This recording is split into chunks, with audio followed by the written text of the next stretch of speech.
Hello everyone. তো এখন হচ্ছে প্রায় রাত ১১টার মতো বাজে। খিচুড়ি খেতে ইচ্ছা করছে। তো সে কারণে আমি রান্নাঘরে চলে এসেছি তার জন্য খিচুড়ি বানাতে। তো আজকে হচ্ছে ছোট্ট একটা রেসিপি আপনাদের সাথে শেয়ার করব। রান্নাটা হচ্ছে শুরু করা যাক।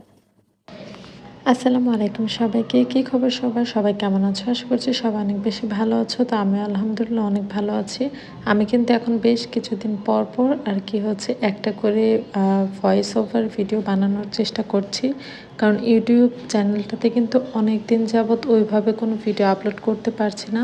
তো সে কারণে আজকে ভাবলাম একটা ভিডিও আমি হচ্ছে শেয়ার করব। তো এই ভিডিওটা হচ্ছে গতকাল রাতে, অনেক রাতে আর কি বলা যায় যে হচ্ছে আমার হাজব্যান্ড হুট করে বলছিল যে ওর নাকি খিচুড়ি খেতে ইচ্ছে করছে। তো সে কারণে আর কি আমি হচ্ছে এখানে আমার কাছে কোনো বাটা ঘষা কিচ্ছু ছিল না। তো তাড়াতাড়ি করে জাস্ট হচ্ছে হাতের কাছে যা ছিল কিছুটা হচ্ছে ব্লেন্ডার করে নিলাম।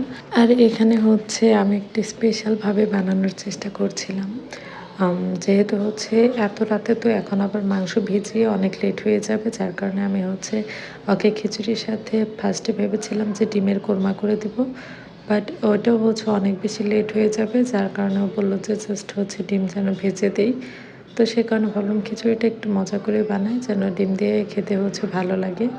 আর এত রাতে তো হচ্ছে দেখা যেত আগে যখন আমি বাসায় থাকতাম, আমি আর আমার ভাই মিলে এরকম মিডনাইট পার্টিগুলো করতাম।